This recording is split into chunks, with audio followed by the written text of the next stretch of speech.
आप सभी को करवा चौथ पर्व की हार्दिक शुभकामनाएं। आज इस वीडियो में हम आपको करवा चौथ की व्रत कथा सुनाएंगे। एक साहूकार के 7 बेटे और एक बेटी थी। सेठानी समेत उसके सभी बहू और बेटी ने करवा चौथ का व्रत रखा। साहूकार के लड़के अपनी बहन से बहुत प्यार करते थे। जब वो भोजन करने लगे तो उन्होंने अपनी बहन से भी भोजन करने के लिए कहा।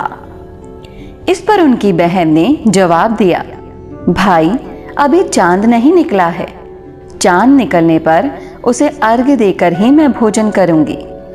बहन की बात सुनकर भाइयों ने नगर के बाहर जाकर एक पहाड़ी पर अग्नि जला दी और छलनी ले जाकर उसमें से प्रकाश दिखाते हुए अपनी बहन से बोले, बहन चांद निकल आया है, अर्घ देकर भोजन कर लो।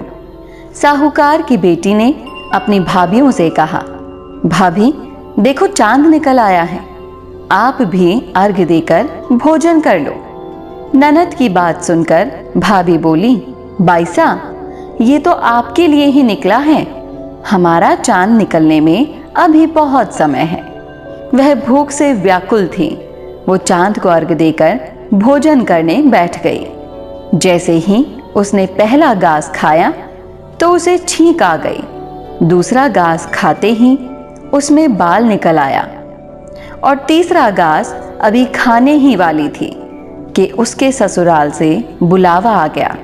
उसे विदा करने के लिए माँ ने जब बक्से से कपड़े निकाले तो काले कपड़े मिले।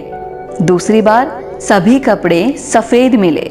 माँ घबराकर बेटी से बोली, बेटी रास्ते में जो भी छोटा और बड़ा कोई भी मिले सबके पैर छूते हुए जाना और जो भी पूर्ण सुहाग का आशीर्वाद दे वही अपने पल्ले में गांठ बांध लेना। बेटी बोली, ठीक है माँ, और वो ससुराल चली गई। रास्ते में उसे जो भी मिला वो सबके पैर छूती गई।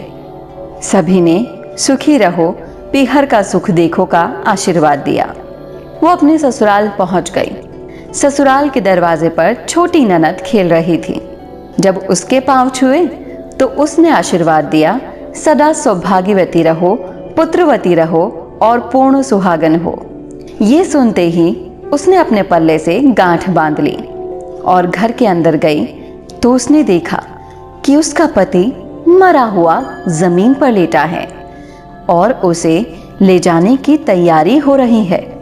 जैसे ही उसे ले जाने लगे वो बोली, मैं उन्हें ले जाने नहीं दूंगी। फिर भी कोई नहीं माना तो बोली, मैं भी साथ जाऊंगी। फिर सब भी बोले कि इसे भी साथ ले चलो। जब पति को जलाने का समय आया तब वो बोली कि मैं इन्हें जलाने भी नहीं दूंगी। तो सभी बोले, पहले तो अपने पति को खा गई, अब उसकी मिट्टी भी खराब कर रही है। गांव के और परिवार के सभी बड़े लोगों ने ये निर्णय लिया कि इसे यहीं रहने दो और इसके लिए एक झोपड़ी बनवा दो। वो वहां अपने पति को लेकर रहने लगी। वो पति की साफ सफाई करती और उसके पास बैठी रहती। उसकी छोटी ननद दिन में 2 बार आकर उसे खाना दे जाया करती। वो हर चौथ का व्रत करती, चांद को अर्घ देती और चौथ माता का पूजन करती।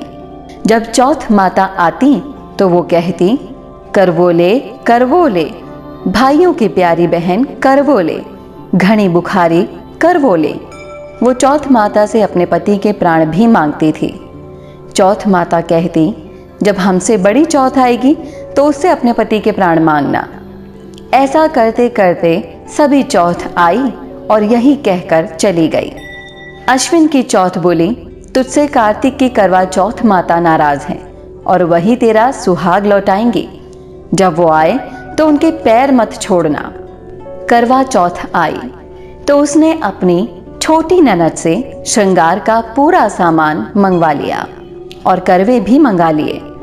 सास ने सोचा, पागल हो गई है, जो मांगती है ले आओ।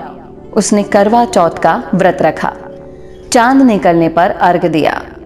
जब चौथ माता प्रकट हुई तो चौथ माता बोली, करवोले करवोले, 7 भाइयों की प्यारी करवोले, दिन में चांद उगाने वाली करवोले, घनी बुखारी करवो ले। तब उसने चौथ माता के पैर पकड़ लिए और बोली, माता मेरा सुहाग वापस कर दो। चौथ माता बोली, तू तो बड़ी भूखी है, 7 भाइयों की प्यारी बहन है, तुझे सुहाग से क्या काम है। तब वो बोली, नहीं माता, मैं आपके पैर तब तक नहीं छोड़ूंगी जब तक आप मेरा सुहाग वापस नहीं करोगी। चौथ माता ने सुहाग का सारा सामान मांगा तो उसने एक एक करके 16 श्रृंगार का पूरा सामान दे दिया। चौथ माता ने अपनी आंखों से काजल निकाला, नाखूनों से मेहंदी निकाली और मांग से सिंदूर निकाला और चिट्ठी की उंगली का छींटा दिया, जिससे उसका पति जीवित हो गया। और चौथ माता जाते जाते उसकी झोंपड़ी पर लात भी मार गई, जिससे उसकी झोंपड़ी महल में बदल गई। जब छोटी ननद अगले दिन खाना लेकर आई, वो ननद को देखते ही दौड़ी दौड़ी उसके पास आई और बोली, देखो बाईसा, आपका भाई वापस आ गया। घर जाओ और सासू जी से कहो कि गाजे बाजे के साथ हमें लेने आए। ननद दौड़ी दौड़ी माँ के पास जाकर बोली, माँ भाई जिंदा हो गया। माँ बोली, उस भाभी के साथ तेरा भी दिमाग खराब हो गया है। बेटी बोली, नहीं माँ, मैंने अपनी आंखों से देखा है, भाई सच में जिंदा है। सभी गाजे बाजे के साथ अपने बेटे को लेने पहुंची। वो बोली, देखो माँ, आपका बेटा वापस आ गया।